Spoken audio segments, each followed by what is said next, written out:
Allô, bonjour. Je suis maman Eliane du service traiteur de Console à Providence, la présentatrice de l'émission pour le mariage. Merci beaucoup. Un grand merci. Nebino Toto, bateau Bolingota, la émission pour le mariage, bateau Bolingaka, émission ya maman Eliane tout, na marasson na sala émission parce que bino bolinga moi on a sala so bando lingati na ngala sala moté, na pesi bino merci en tout cas bango tebele na bako surtout balingaka émission ya pour surtout les jeunes là je m'adresse aux jeunes, mes jeunes, les jeunes filles, les jeunes garçons, vous qui aimez maman Eliane tout, vous avez eu l'habitude de m'appeler maman, tu sais là quand tu avais montré comme ça, mon sujet est fait comme ça, mon mari est content, ma femme elle est contente, ça c'est très bien. Aujourd'hui je suis encore pour vous parler de l'eau, jeune nangai, naïe collègue sabango, parce que les gens jeunes m'ont dit maman, j'ai des problèmes. Ah ma chérie, quel problème? Les jeunes n'ai maman, mon bel nanga. Quand je dis jeune, donc jeune fille, moi j'en ai 30 ans. Maman, mon bel nanga, il a trompé. Mon bel a trompé, non. Maman a trompé, pas avec une jeune fille, mais avec une maman de 40 ans. Oh, a trompé une maman de 40 ans. Oui, a trompé une maman de 40 ans. Tout à quel âge? J'ai 30 ans. Nathalie qui m'a dit, ah, au moins il va tomber encore dans la bus. Déjà, on a 40 ans, c'est qu'il y a des mingi.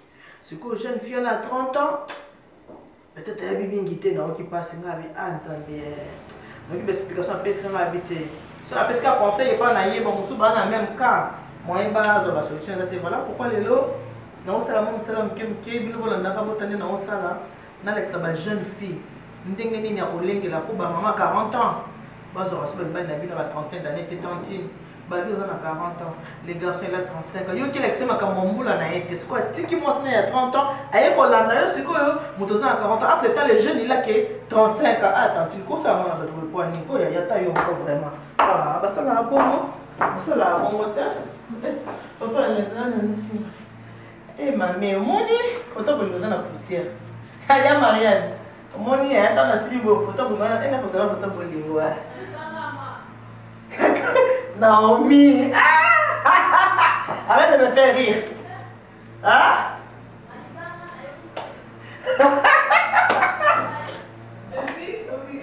Depuis la conclusion. Voilà. Maman, aucun problème avec papa, maman. Taliban, je n'ai pas entendu. Taliban à toi? Ah oui. Donc, il y aura Taliban. Tu veux Taliban à toi? Au début, au milieu, et puis la conclusion. Ah oui. Taliban à toi, Taliban de ton mari. Taliban à moi, Taliban de mon mari. Moi, ni maman, ça va, maman. Ah oui. Tu es mariée, mais toujours. Je vais voir ma mère. Je vais aller pour voler ses bijoux. D'accord. Naomi, c'est quoi la bozo batalibanga à toi? Oyotala, yo comme ça fait bolingo. Naomi. Oui, viens voir là pour ça fait bolingo ko kamel. Ako na pa musama pa mana vinaigre. Yo fata bolingo na pa musama. Naomi pa musama na ma on lo ba so ba to kinda pa ba na pa mate. Ah, so pa ça fait bolingo te ya. Hein? Pourquoi ça fait bolingo Naomi? Eh mamie, encore faut t'en ba pembe. Oh, mais il y a un mariage, mais on donne ce qu'on a. On le colle à l'écart. On a linga caliban la façon mon corps. Oh, libala, oh, à ton balité, ce qu'on le bio. À ton balité, voilà, yo, maman, c'est mon importance, c'est libala. Gana, moi, qui importance, là, on m'a casse. Moi, qui importance, c'est libala, maman, elle a libala. Dans mon bâton, il y a un mot. Libala nini atakuto bali na yote obalo bala te ba kuna sans cimetière moko maman me bilengi yo siko muta bala mwana na ya moi na ya butu yo zo mona te, c'est ça le problème. Na bilengi moi na ya butu yo zo mona te. Maman quand mingi petit hein papa là. Oh le mariage le 22 septembre 2007 mariage. Le 22 septembre 2007. Après plusieurs années il y a vu commune. Allez. Qu'est-ce qu'on a vu ça dans ma zone? Mais papa, le mot fait un bolingo. T'as bolingo. Oh, j'avais des dégages. Ah, tu n'as pas vu mes talons. Non, mais.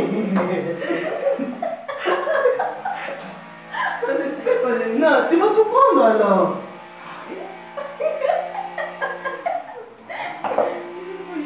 Mais t'aimes trop les talons. Ça fait combien de temps? Ne dis pas que tu n'as pas payé. Mais ça fait combien de temps le mariage? Le mariage, ça fait combien de temps?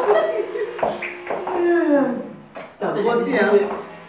J'ai grossi encore. Les visites de ton mari. Ah oui. Merci pour tous les conseils.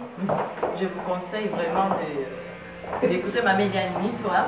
Ma maman va bien papa, ma papa va bien.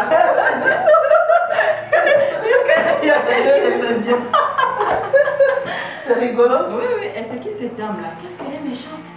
C'est une gigolo alors? La dame? Oui. La dame, elle a piqué les maris, les petits, là, 35 ans. Elle est là, 40 ans. Elle a piqué un mari comme ça. Il y a un problème, ça a mis sur tes mamans. Ah oui. Il faut aussi la beauté qui me loue, la fourreau, les mises. Non, la beauté qui me corps, la beauté qui me loue, la fourreau, là. Voilà. Non, tu as pris mes talons? C'est la façon, moi, avec le mal au dos, je n'avais plus mettre les talons comme ça. C'est bon, j'allais. C'est pas grave, il y a ma mère à la paille à moi. Moi, j'ai fait la vaisselle. Non, quand j'ai fait les émissions, toi, tu rigoles, hein. Ça te concerne aussi, hein. C'est quand c'est quand même. Quand maman, papa, ça te fait rire. Je vais battre qui? Regarde comment tu rigoles. Papa, c'est quoi qu'on s'est ramené pour la baraque et maman, maman, papa. Et monsieur, la bien, on va dire pour le mariage. Ça te fait rire.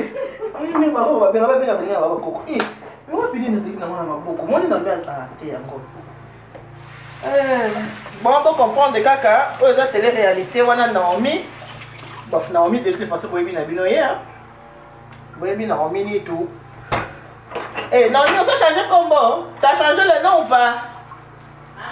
T'as changé le nom ou tu es toujours Naomi et tout?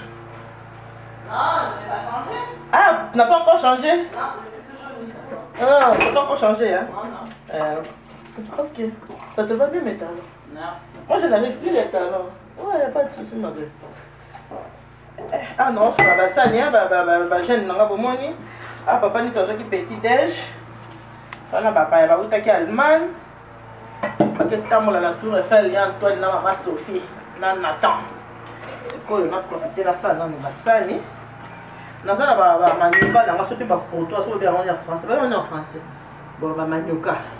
De la façon, qui casse paye, non, mais tu n'habites plus ici. Si tu casses le bureau d'Angaï, tu vas les payer. Bien, avec ce mobile, non, foutre le bureau d'Angaï. Mon bokilo, papa l'a dit. Moi, sinon, il y a un pas passer le bureau d'Angaï. Tu sois passé le bureau d'Angaï, donc foutre en gros.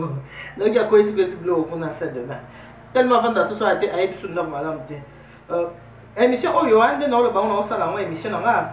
Tout d'abord, on s'en rend compte que la communauté n'a pas c'est vrai que benga kanandi mite que ba sénégalais ba zorata en retala o ba na bobenga ba maman non to s'en rend compte la communauté n'a biso ba na biso avanda ka ba yebi lingala donc moi na yebi lingala te azate ba on surtout ba yebi lingala donc to ça ba émission tout ba muso ba bien tenté maman Hélène quand tu fais les émissions comme ça en lingala c'est bien bon on a te ba arabe ba na ba yebi munoko na ba botami en France bino bozaka ka poni bosa ba émission ya lingala yo siko ba ozaling mutaling so ozalingalien te ne regarde pas.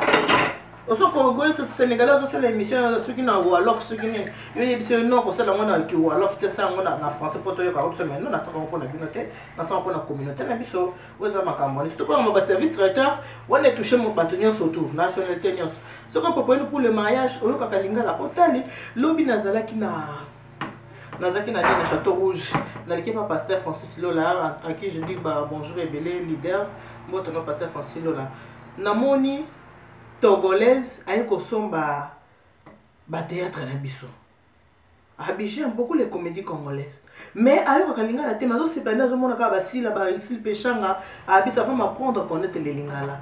Donc boba ki langue na biso ba tebe la linga ngo ya mala émission na biso et le kala lingala moi que to côté moi français pour avoir la côté mais mingi linga c'est pas que tu parles français non mais c'est pas aussi émission na biso la lingala.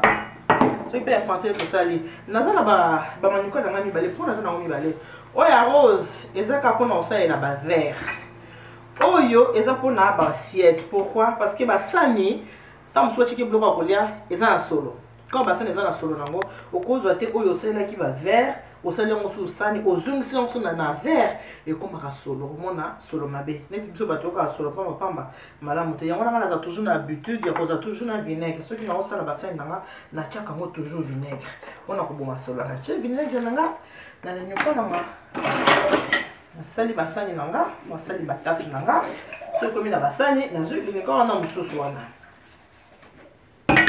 en tout cas bana vraiment bamama mpenza bobenga bana bajeune fille na ngai bajeune fille na ngai botandamani abonnez-vous comme vous avez l'habitude de le faire s'abonner vraiment na compte YouTube nanga Eliane Nitou sur YouTube allez-y vous abonner pour na borataka ba émission te mikolo euto le canal ba émission mingi te vu que avec la musala de la présidence haute saison mois de juillet mois d'août mois de septembre la haute saison il y a beaucoup de monde qui n'a vraiment na salle qui va émission là ça va ba mariage comme kokita ya on a vu péter pour ça il a bien ba émission voilà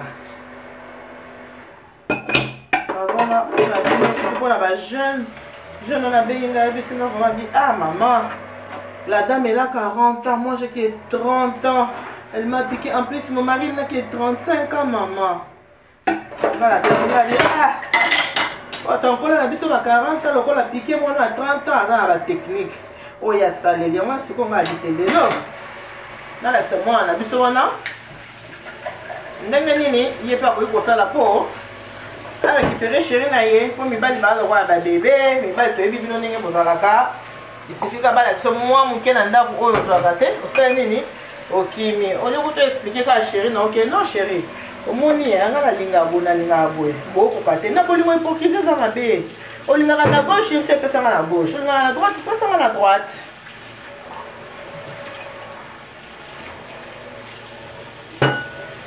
donc grâce à moi basani yo ok depuis là akele sabino ndenge nini ba jeune fille ngo bando sala pona mibali na bino po na yabi chez les daron a tué makolo na mai allez asali nini na bien à la maison moi on ne fait pas ça ok déjà on a que ça ba jeune ndenge nini comment le faire omo kima bango lisu ndenge yo uto kima vraiment jeune fille na nga ya 30 ans yo kimi bongo papa yo bongo na ye zata ce monde moninga aosa makambo oyo moni que ça ne tient pas on expliquer oui c'est non moi tu peux aussi apprendre à ton partenaire on a qui c'est que non la linga boy na la linga boy à comprendre ça ndenge yo linga ta miko kima eka boy non c'est pas bien mo que c'est comme na pas sur kima cause que ndebo yo kutia ya na 40 ans yo yebi nga tamboli si yo na 35 ans okende na tampunda yo combien de personnes baleki na mpunda papa faut que ça moi na muki que que so pour laisser que na ba kilométrage pour na ba kilométrage belle Alain Benza le patron alors le moi pour na 40 ans kilométrage je sais que déjà ah non bon on a changé il quand on a scellé na ba vert alors on a changé de côté on a vu une kaya basani oh est-ce que ça va basani parce que basani côté basani c'est que tu peux avoir un solo là et voilà on a changé l'ignoka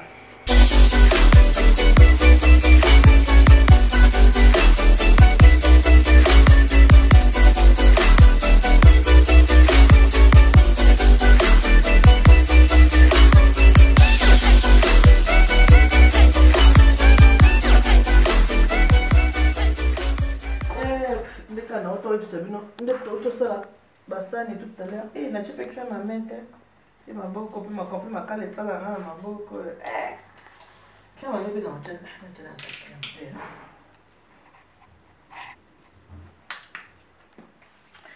ah ndena oto sola ba jeune na na le ba jeune na botala ni absolument que méchant le non na zo sala mos parce que ndena oto so tout à l'heure jeune fille na oto ben ngai jeune fille na vaza à 30 ans ndenge babotoli mobali na tantine moko aza na 45 ans moto na 40 ans pardon moto bankola na biso kaka oso bakisi ka 5 ya komi lokola ngai et voilà yango na Christiane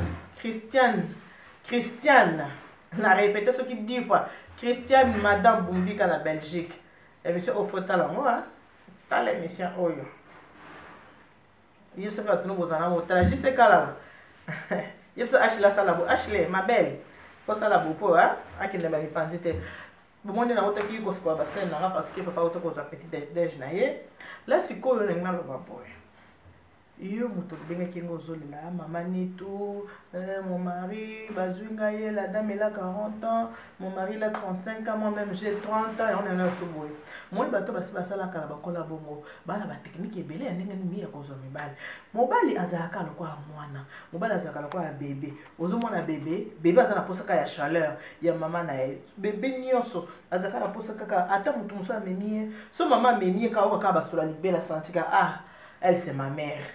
Elle c'est vrai ndenge wana mobali aza bongo mobali azana posa balengele jeune fille na yebi ndenge vanda na mobali na hotel nazo ba peka na yo jeune fille na ngai oyo abengaki ngate nazo ba na ba jeune fille na ngai nyoso ni mobinga muto mabala service traiteur de correction la providence naza muto asaka musala mabala voilà pourquoi pe nazo inspiration na nzambo apesa nga ya kosala nini ya kosala bino ba émission mais avant to kota ce qu'on a kata papa no pour le mariage na l'exemple biloko naza ngo besoin nazo sala na réalisateur Alain Benza Bogos le réalisateur patron Alain Benza a faire balancer publicité moi service traiteur de correction la providence après tout zonga to kota kata masona Alex on ninge nini ko linga mobile pour maman na 40 ans ah c'était pour ma kamo na linga Alex nous ma kamo maman 40 ans salir mobile na ki na la kisa yo pour yo peut ngo sala ngo récupérer mobile na yo na senga na papa Alain s'il te plaît ce ko balancer sur publicité service traiteur de correction la providence merci.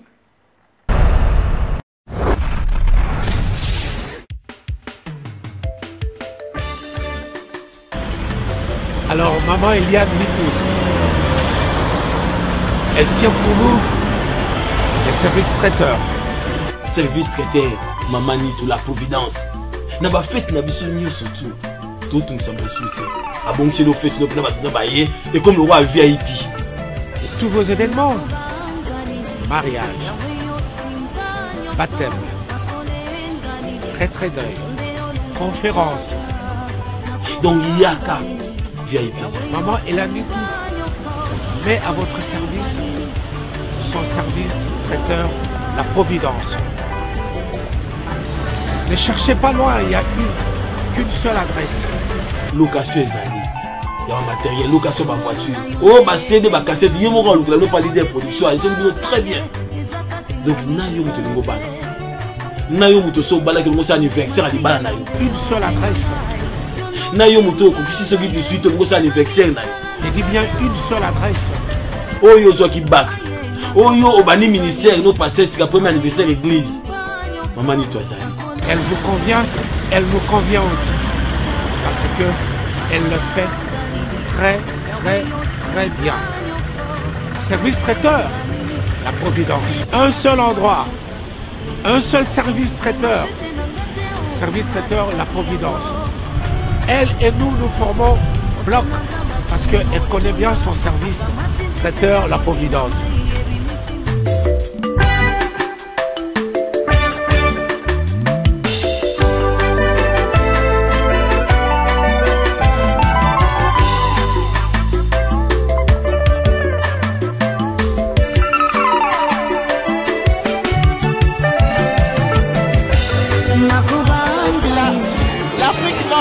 Pareil, regardez, on est en train de faire un service à table. Nous faisons tout. Vous voulez un service buffet, service à table, tout ce que vous voulez. Donc nous sommes là pour répondre à vos attentes. Et voilà, on a réussi beaucoup comme on a réalisateur le caméraman le plus beau, Alain Benza, les beaux gosses. Azana, alors le beau gosse, c'est ça, maman caméraman un beau gosse, Aza déjà occupé. Tout n'a pas été ce qui n'est déjà occupé. Nous avons fait un casse bon c'est traité de conseil la providence. En tout cas, nous avons merci Bélé, nous avons surtout basé en confiance. Pendant la bande, nous à la providence. La providence a déjà 9 ans. Et bébé, nous avons collé la providence 9 ans. Ce que la providence a 9 ans parce qu'il y a des séries. Les Congolais, ça comme ça, va série. Non, les Congolais, série basale. La providence a pris 9 ans par la grâce de Dieu. Ce que nous avons battu, en tout cas, dans le mois de mai 2018, la providence a pris 10 ans. Alors on a le merci na bato surtout ba participer hein, dans la providence nenga botama ki bébé na nenga zokola na nenga ngulu na nenga tamboli na bi merci na ba client na nganya surtout oyo basala na confiance merci na bato on a travaillé pendant bango mariage na bango ba 2017 awa Arlette de gros bisous à ta Arlette Mousse de gros bisous à ta pour na question on avait tellement immense. En tout cas, merci beaucoup pour la confiance. Nous surtout pour ça là. Na plus merci mingi. Na bat oh nous surtout parce que bandi ko arrêter ba date na bango pour 2018. Merci na bino. En tout cas, merci à toi Lydia de gros. Vraiment ba bisous, merci ba tout monde ba singa ba non. Maman et tout, kolo ba ko tu va comment on a été pour nga ba tout monde kaka surprise que nazo que la providence. Alors moi na tanga ba comment ba tous ces athées, yo oza programme on va la pour l'année prochaine, yé ba ki na jie na quelqu'un son na ba 2 dates kaka pamba na jour na quelqu'un na ba 2 dates. Donc, boya moi, noki pour rater la providence. Merci. Jeune fille à 30 ans, au basu, mobile nayo, au moins il bateau a déjà 40 ans, 45 ans, 50 ans, basé dans la technique, il n'y a pas de mobile. Il y a un peu ça conseil. N'ayez qui va te faire dans la musala, ne va te faire dans la musala, basé à fatigué. Journée à bien, et ça journée le cola ya samedi, na dimanche. Samedi, dimanche, comme ça, c'est mobile nayo. Parce que cette journée où mobile a venu dans il faut se sentir à l'aise. Nakati ndako. Bino boza kana ba français mais là si tu veux pas tu peux partir. Comme ça, vas-y boy na boy. Vous aimez trop chasser vos hommes à la maison. Et quand tu chasses ton mari à la maison, dès qu'il va partir à l'extérieur, il y a beaucoup de nanas qui sont en train de traîner. Il y a des femmes qui sont plus belles que toi. Beaucoup.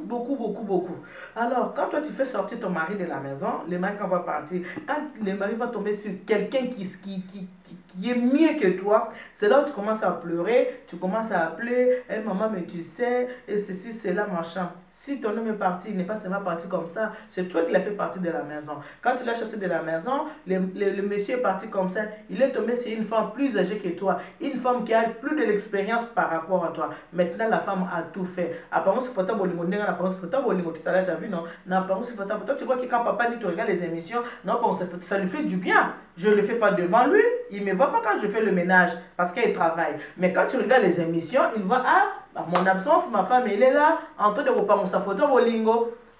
Et ça, là, madame, ça s'appelle ça. Donc, ma chérie, maintenant, tu dois suivre les conseils. Je t'avais dit, je ne te donnais pas les conseils au téléphone, tu vas suivre ça dans mon émission, parce que je ne veux pas parler qu'à toi, je parle à toutes les jeunes filles qui sont mariées, qui ont leur mari à la maison. 30 ans, tu es encore jeune. Imagine-toi si tu te sépares avec ce monsieur-là à 30 ans, avec les 2 enfants que tu as. Les enfants, ils sont là. Ce n'est pas les enfants qui maintiennent le mariage. Hein? Non, c'est l'amour. Maintenant, il est parti. Il t'a laissé avec 2 enfants. Tu vas rester comme ça, avec 2 enfants, une femme seule. Tu vas chercher encore quelqu'un d'autre, une autre personne qui viendra élever les enfants avec toi. Ce n'est pas facile, ma belle. Hein? Pas du tout facile. Et voilà, moi, je vais te montrer. Je pense que la dame de 40 ans, c'est ce qu'elle a fait. Parce que les gens qui ont de l'expérience, c'est ce qu'ils font. Chez nous, comme on disait, c'est quoi, moi, c'est un mango. Bah, il dit kolamba, kaka ya pambate. J'ai l'habitude de faire les émissions culinaires, c'est vrai, pour un peu de tabou, mais là je me suis décidé, il y a tabou parce que vous avez besoin de l'aide. Il faut vraiment te aider, tant qu'il y a ma maman, tout ça a besoin de aider. Ce que vous avez un samedi, tu es avec ton homme à la maison. Zala na douceur, zala bien. Le samedi, comme non, mais tu es tenté de me snapper pour montrer à ton mari. Bah oui. Non, mais laisse-moi travailler. Tu es en train de me snapper pour montrer à ton mari. Et voilà, les samedis comme ça, tu dois être tendre à la maison avec ton mari.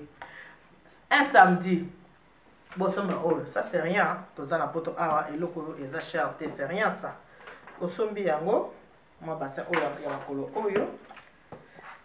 Ça là, na château rouge, pourquoi on a l'accès à un pays? Pour ce là, si tu ne sais pas le faire, tu peux blesser ton partenaire. Alors pour blesser mon touté, il y a le citron. C'est vrai, hein? Si tu as citron, l'année prochaine, Porsche. Citron, oh, car c'est ma Porsche l'année prochaine. Ma colonne à citron. Tu prends le citron, tu citron, non? La katia maï. Ozu maï na yo, tu awa.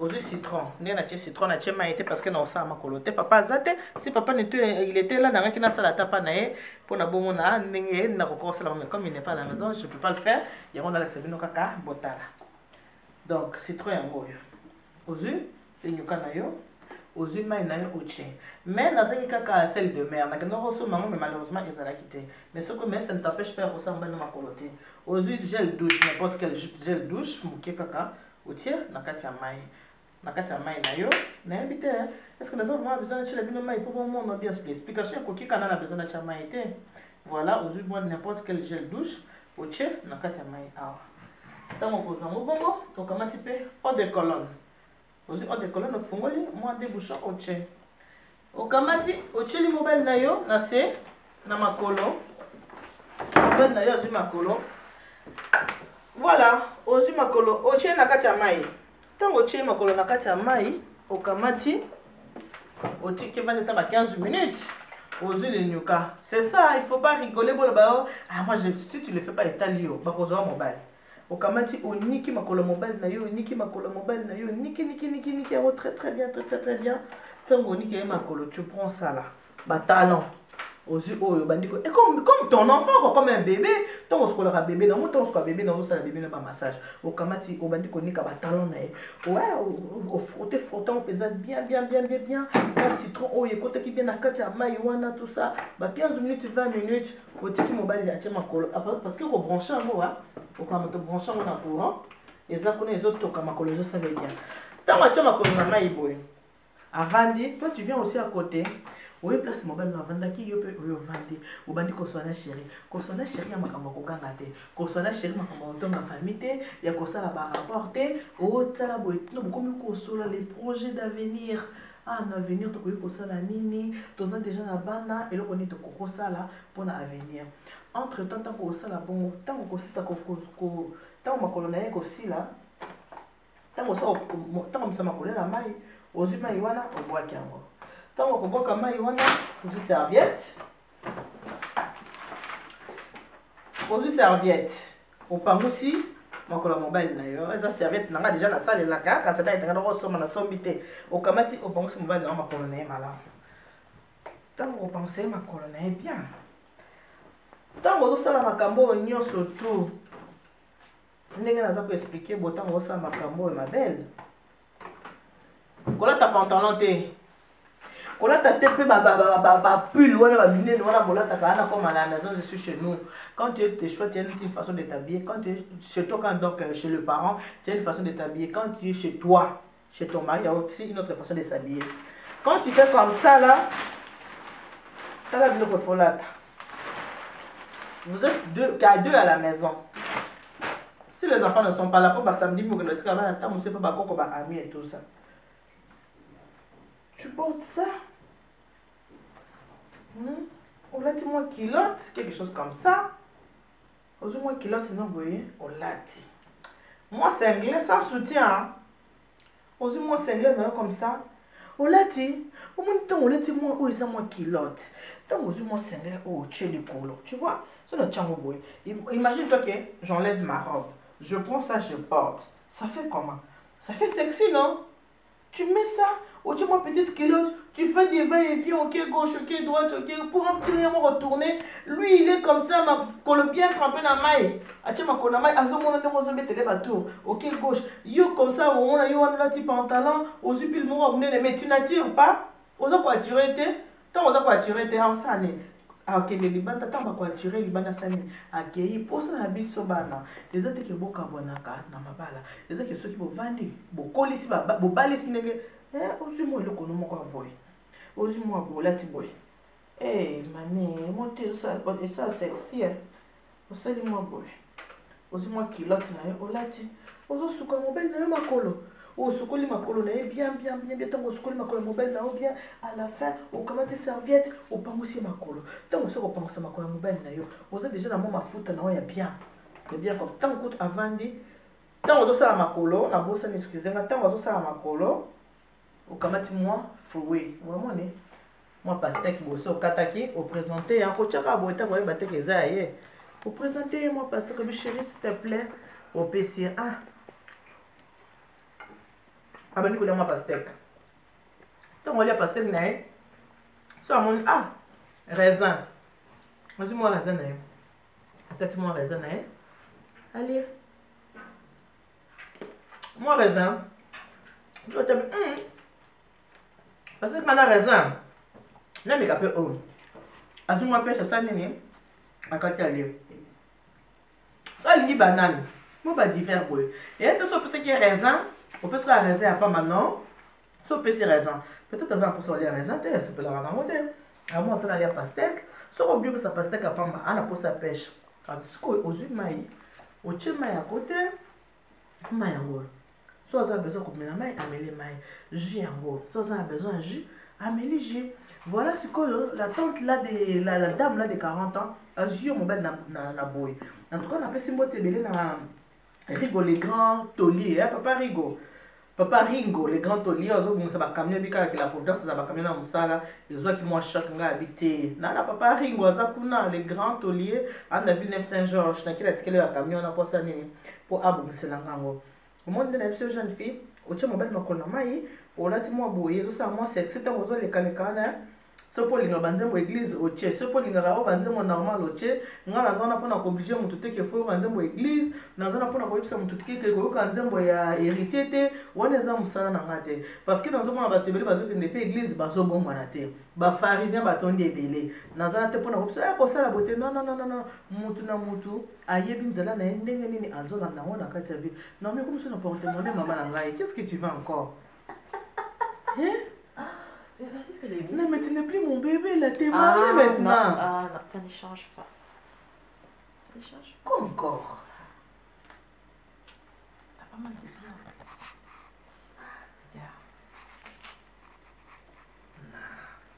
Mais t'es une femme mariée, je te rappelle. Maman jolie. Ma jolie Kamba. Ah, là tu comprends. Elle t'a envoyé 50 €. Maman jolie Kamba. Ma jolie. Gros bisous, ma jolie Kamba. Elle est au Congo. Quand on s'est vu, elle m'a donné 50 €. Comme elle n'était pas venue au mariage, elle m'a dit, ça n'a on a déjà un sens travail. Non, mais arrête de me déranger, je travaille. Dès le matin, pour le banni, non, il faut regarder aussi les week-ends. On va dire la chérie. On l'a dit, moi, hein, ça là. Tu vois? Aux autres télégana, on banni na oyo. On banni na oyo, boy. Au moins, on banni na vandi, on a tant qu'on a latin en haut. Tant qu'on est bêtisier dans le pays. Là, il n'y a pas les enfants pour aller moko. Et bêtisier dans le monde, autant et bêtisier mon thème bien. Tu sais, moi, bêtisier mon thème bien. Au côté qui a changé. Une démarche. Aussi, oyo. Quand on rappelle la démarche, c'était. Aussi, oyo. Allez. Papa, les ben n'en bien. Aussi, oyo, on l'a dit. Yangot. Ils sont pas ensemble. Pour l'a dit. Regarde.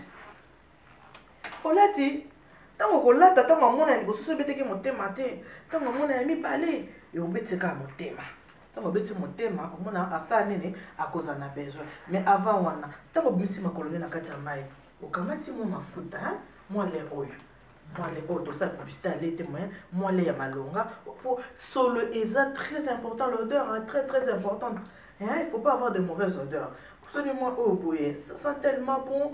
Hein, papa les coller c'est tellement vite fait. Oh yo on la c'est là papa ni tout ma colotte. Si on a ça sur les makolo boy aller nazi oh yo bon sakana ka baba makamba bolingo qui paraît coloté oui polo boy ça et ça va faire banana na Hollande, faut bien regarder.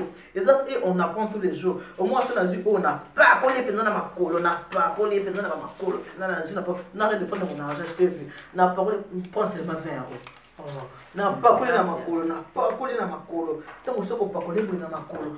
Avandi wana ninga zaki oki ofandi ulati mwa boye mobali avandi akozuna ni mwa mutu achona mapeko ukamati mwa coton tige obandi ko ko bungisa bungisa boye na matoyi uzo bungisa bungisa matoyi uzo bungisa bungisa ubungisi uzu mwa peigne openye suki mobali azalo kola bebe openye suki oyo soki arataki yo ke amemio na nini na lieu sacré te po eza mwa monene ntango botyele oyo lieu sacré aokende aoratango te oraterike sacré te aokende na lieu sacré kuna mpe yeba mpe ndenge nini ezalaka soki omoni ke alingaka mingi gauche memai na gauche soki omoni alingaka droite memai epuis makolo sizo fo kotika bolimbisanga na bato bootala nga Ezali émission pour le mariage.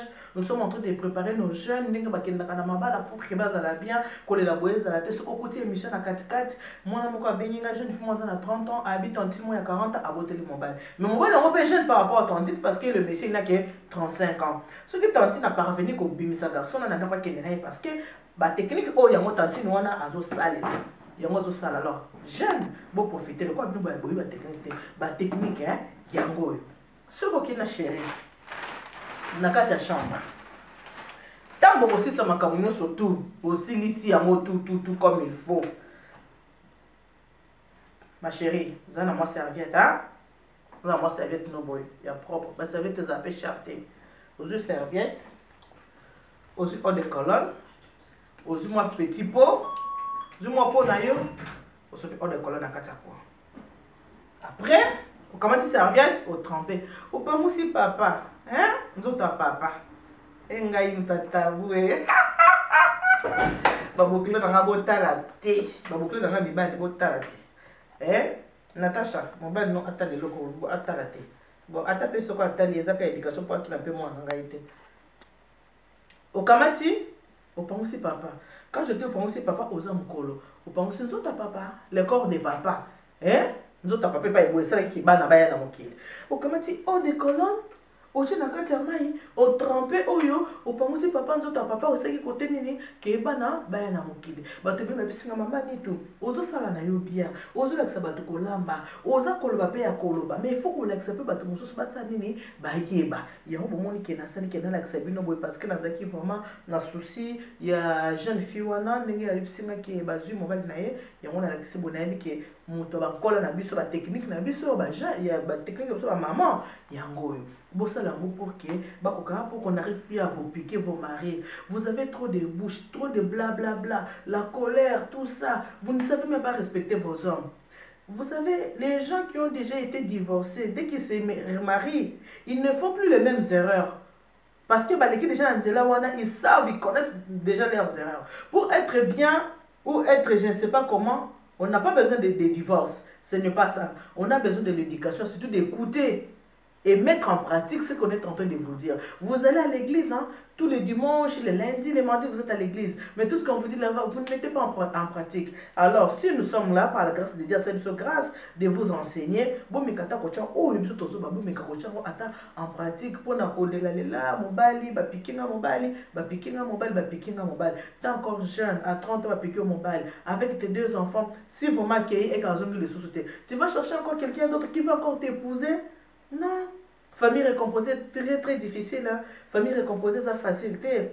Une famille recomposée, ça n'a pas de problème. Et belé, oh, il y a le bain qui voit saliboye, balingaka, oh, yonga balingaka ngate. Ceci, c'est là. Il faut vraiment éviter d'avoir une famille recomposée. Donc, le mieux, c'est de vivre bien à mon bal. Les hommes, ils demandent toujours beaucoup trop. Quand tu es une femme, fais en sorte de lui donner ce qu'il lui attend de toi. Les mariages, ce n'est pas seulement l'alliance là. Ah, je suis mariée, moi c'est moi qui avais la plus belle robe. Ah, moi ma soeur elle était plus mieux. J'avais une belle voiture, machin. Ce n'est pas ça les mariages. Les mariages maintenant, quand vous... Ça c'est seulement la fête. Hein. Le mariage, c'est le temps où vous êtes en train de vivre ensemble dans la maison. C'est ce qu'on appelle le mariage. Alors, il faut, toi la femme, tu es obligé de répondre aux attentes de ton mari. Le mari aussi de son côté, c'est pareil, mais le socle du mariage, c'est la femme. Même dans la Bible, c'est écrit, hein, une femme sage hein, bâtit sa maison. Une femme insensée la renverse par ses propres mains. Bâtir la maison, ce n'est pas prendre les cailloux par-ci, par-là et puis construire une maison. Bâtir une maison, c'est ça. Savoir donner un peu de fruits comme ça à ton mari. Savoir bien les servir au lit. Permettez-moi vraiment, en tout cas, excusez-moi, ce n'est pas dans mes habitudes, mais je suis obligée de le faire parce que je suis une femme éducatrice. Bâtir une maison, c'est savoir faire à manger. Comment faire à manger prochainement, je vais vous montrer comment. C'est la mobile, notre salle de bain pour chocolat. Moi, si vous posez une question à une de mes belles sœurs, moi là que vous voyez, mon bel n'a pas côté à toilette, n'a qu'un garçon n'a que mon bel dans l'équipe, mon ami a la pause, moi je vais en premier, mon assoukol n'a pas j'avais n'a bon ici à bien. Si mon mari veut prendre sa douche, je suis toujours la première à aller prendre ma douche et puis bien nettoyer ma salle de bain. Dès qu'il rentre dedans, à se sentir à l'aise. Ma chérie, il n'y a pas que toi parce qu'on t'a piqué le mari parce que tu as 30 ans. Maintenant, même les femmes de 50 ans, bah piquaka bah mari parce qu'ils ont quoi? Ils ont la négligence. Vous avez négligé bien. Aussi to botité, asa papa bana asa nini. Les bana ne font pas les mariages. Hein. Tozo mona mutu plaza tiki moi sina bana 10 qui ko bala moi c'est à bota kate. Ma tiki pesa moi c'est à boter les bana na 10. Moi, c'est à bota kata bali. Papa Clara de Bruxelles, en tout cas, je te fais de gros bisous. Papa Clara de Bruxelles, bah bisous belé, pesa pe maman nanangai ba bambote na belé. Prochainement, nous allons dans la salle de bain. Avant, mon bel côté la salle de bain qui ne cause quoi là. Va en premier. Bien besoin à bana. Peut-être l'enfant a craché dans la salle de bain, tu n'es pas au courant. Et mon bel côté, ah, ça c'est quoi ça, c'est le boy. Moi, ah, mais c'est l'enfant, mais c'est l'enfant. Moi, je ne sais pas parce que ce sont des fruits d'amour. Il y a des mariages où il n'y a pas d'enfants. Il y a des fois où les gens n'ont pas d'enfants. Mais ils veulent vivre tranquille. C'est une bénédiction. Il y a des gens qui ne sont pas mariés qui ont aussi beaucoup d'enfants. Nzamba sakabana ka ate pona bobali pona babali non nzamba sakabana comme on dit Dieu fait grâce à qui il veut nzamba sakabana tout ba ma passe ba triple quadruple mais baba ton babala na ba monter nzamba tanga sakabana ata na kate kena pesa ba oyo pona babalani to pona babalani to non nzamba pesa kanenyo wana te apesa kanena mutu so ya lingi. Mais quand Dieu te donne quelque chose il faut savoir conserver la chose qu'on t'a donnée.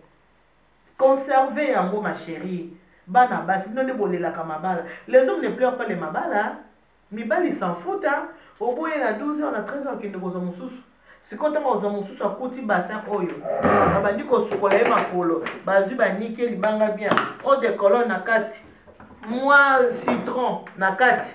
Basi si bazu moale oyo sur le kitoko boye. Ba par c'est la makolo. Yo kanisa ko zongela yo, akozongela hotel. A okende côté on a bazo sale bien, okende ka côté on a bazo sale bien. Alors si tu as besoin de ton homme, essaie de mettre en pratique tout ce que je viens de montrer. N'ayez que vous allez m'appeler comme vous avez l'habitude de le faire. Beaucoup bien nganga po ebisanga ke ma. Puis mon gars c'est pour toi ta alliance au boy. Ma kamo c'est sur ça la route.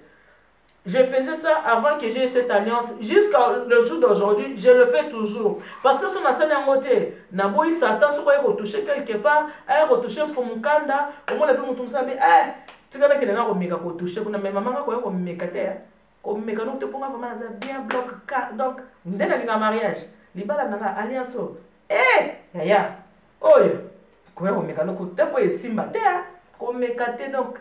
Sukabe kune pa yozali kala pa yoza sukela ka kona koya kutukomeka te pour orolekate et aussi mbate.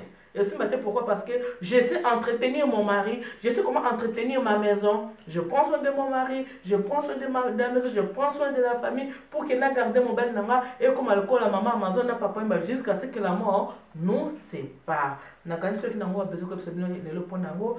Moi je opécie ce pas à mon tour pour un verre de vin. Pensez caca. Un verre de vin, mais la pose copie, mais un verre de vin. Tant que le côté pour un verre de vin, ça n'est à qui côté absolument un verre de vin. N'abolingo dictature est à la tête.